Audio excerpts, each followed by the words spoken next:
Welcome back. You're listening to the discussion Innovation in Government, sponsored by Carasoft on Federal News Radio, part of the Federal News Network. I'm your host, Jason Miller. My guest is Juliana Vida, the Chief Technical Advisor for Public Sector at Splunk. Juliana, before break, we were talking a little bit about data and this idea of it's all about the data. And something we've been hearing, I think, for the last 15 years or so about agencies really needing to take the data, use it to make decisions.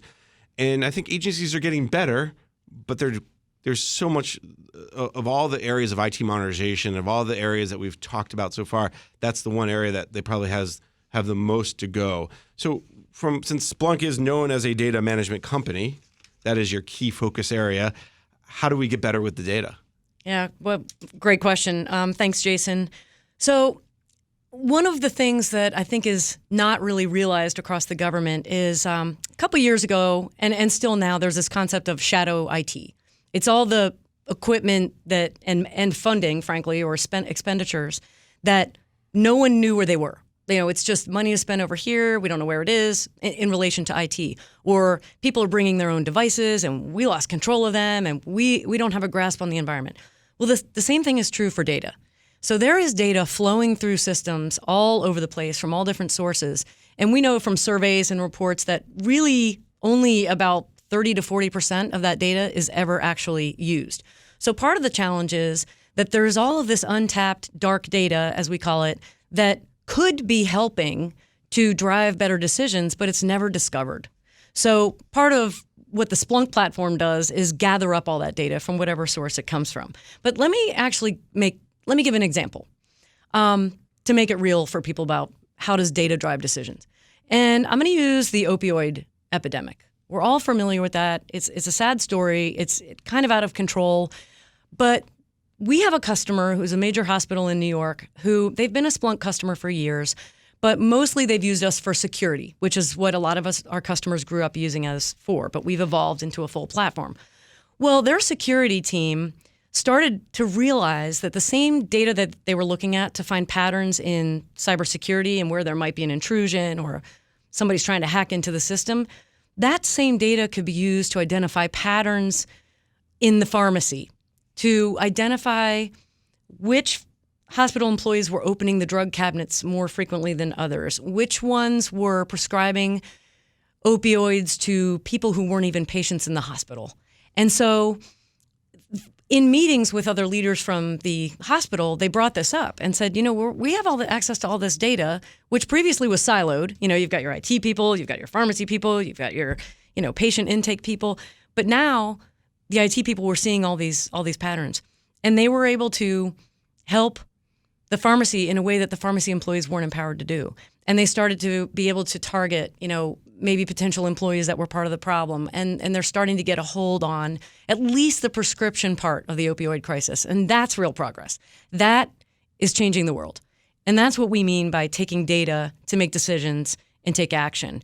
And now, as a partner with them, Splunk is creating custom applications to provide that capability to other hospitals. And we're doing the same thing with the federal government. We have an RMF and FSMA compliance application that makes that process automated and quicker. That probably a lot of your listeners can relate to that. So we're using the input that we're getting from our customers to create products that are useful to them.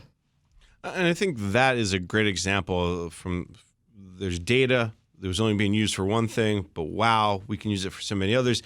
Does that light bulb, if you will, go off for a lot of your federal customers too? Are you starting to see that from them where they're going, wait a minute, if we could take that data from the cyber or from this mission area and apply it to cyber or vice versa? What are you hearing from those government customers when it comes to the multiple uses of data? Right. I'll say we're starting to see that. We see more of that on the commercial side.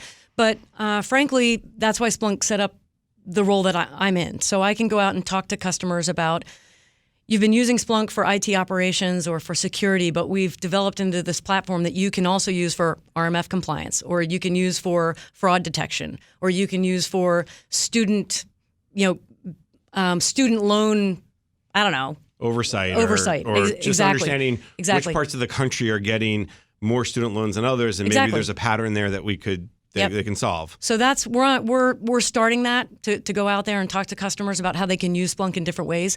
But we have so many great examples from commercial industry that are resonating with our customers, like the hospital and auto manufacturers and other things. That's definitely one of those areas where there's not enough kind of, if you will, the sharing of, because what we're starting to see, and I hear from a lot of CIOs, and several of the CIOs also have been on the road trips to see the private sector, their counterparts, the CIOs that talk about problems and challenges, is that they're finding that their challenges are coming closer together. And I think they're doing that because they have a better grasp on the data. And just to tag back to the FITAR scorecard that I mentioned, software licensing, perfect example. All of a sudden, all these agencies have gotten a hold of their software licenses and are seeing potential for cost savings. Yeah. And cybersecurity and now IT modernization. So we tag back to the beginning. Data is driving all that, and that's why the power of the data is so important, not just to the federal CIO, but for all agencies. Discuss a little bit about that realization that that's been happening over the last few years. Yeah, exactly. I think one thing that I've heard from my whole federal career, and that what we certainly hear at Splunk, is that, well, we're from the government. We're different. We have different security needs, and industry can't help us with that. We need to build our own. But now that leaders, CIOs, are getting exposed to other commercial industries that do have security concerns, financial services, insurance, and they're starting to see it for themselves. The proof is out there, and they're saying, oh, to your point, Jason, we do have common challenges. Maybe we should take a look into that. Maybe it's time to do it. But going beyond just the using of data, I would say the automation of that data is really the key. It's taking those lower level tasks that currently, back to the people, a lot of the workforce is spending their time doing low level tasks that are repeatable, they're mundane, they're just, looking for patterns, doing reports. All of that can be automated and then free up the workforce to be looking at the hard problems, like the culture change, like the vision, like hey, where can we actually apply this to make our customer experience better? So the more you can automate those lower level processes that suck energy and time and resources and turn that energy into innovative behavior, that is a culture of innovation leading to modernization. And we're starting to see that with government leaders getting out and talking about the people piece. The other piece of this, and you mentioned it earlier, is the emerging technologies or the quickly maturing technologies around robotics process automation is giving agencies that ability to get people away from those, if you will, low-skilled or low-value work and automate it, which then puts them into that position of higher value work, better skilled work, and then they can start using the data to drive that decision-making. And I think that's part of that culture change you mentioned, but it's also the key to IT modernization, move to the cloud. I know you guys maybe aren't in the RPA world, but do you say to them, hey, you have to have that data before you can go do an RPA? Is that also coming up in your discussions? Yeah, absolutely. So these things are exciting, they're futuristic, they are powerful, RPA, AI, ML. But again, they all go back to data, and that's the conversation we have with customers, that you cannot get to that end state, or you can, but it'll be sub-optimized, without really grasping the data, all of it, all the dark data that's flowing through your system, and then informing those tools, informing that machine learning machine. Machine learning, learning machine, yeah, right? Yeah, the bot. It's a thing. We call it a bot. And and then getting to an end state. And there's this kind of quirky example that's thrown around about AI and using a robot to create the best paperclip. So if you don't have the right data and you program into a robot, make me the best paperclip, it might end up actually deciding that, well, the population of the world needs to be wiped out. Because then I can capture all the mines and all the resources and all the metal that's required to make the perfect paperclip, and I don't need people at all. Well, that's ridiculous. That is not going to happen. But that's because the data put into the machine was incomplete, and it didn't include the importance of the people. And you get my point. I mean, it was incomplete, and it came up with the entirely wrong result. And so that's like a doomsday example of what can go wrong if you don't actually include all the right data sets into these processes. And I want to go back to something you said earlier, which is a key point, is the untapped dark data. How are agencies tapping into that? Because like shadow IT, you mentioned, it's not always, you don't know what you don't know. Right.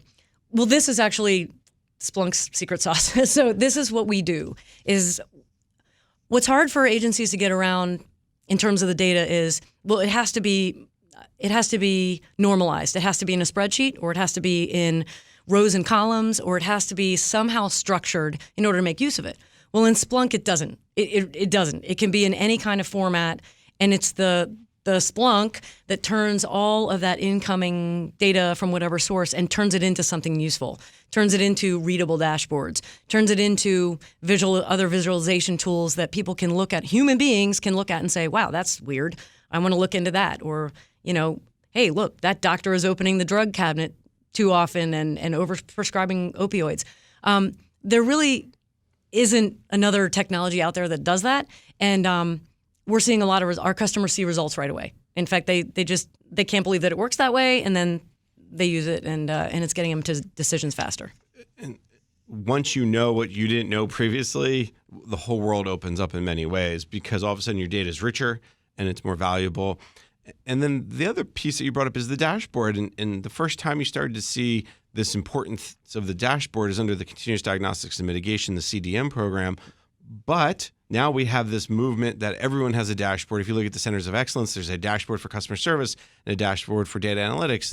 And I think that's part of the reason why this concept of data is moving more quickly than we've seen previously, is because all of a sudden people understand the data better, and therefore they're not so scared from it. Exactly. And it's kind of like what you said about, if every customer is important, then no customer is important. Or, who are my customers? It's like that with all these visualization tools. It could be overwhelming.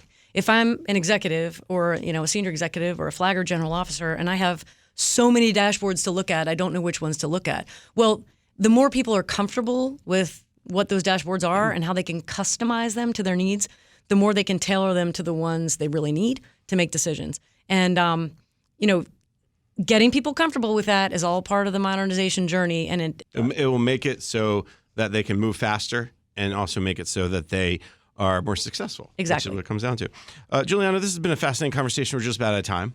Before I let you go, what's the main takeaway when people listen to this program? What do you hope that they walk away with, besides it's all about the data, which I think we've been talking about now for 15 years? Right.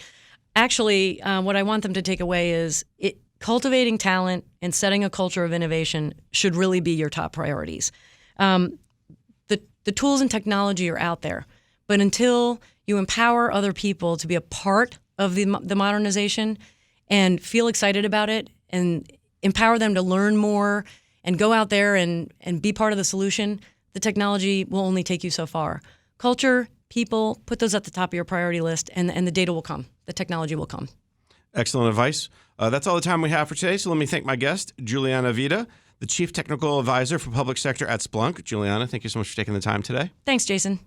I'm Jason Miller, and you've been listening to the discussion Innovation in Government, sponsored by Carahsoft on Federal News Radio, part of the Federal News Network.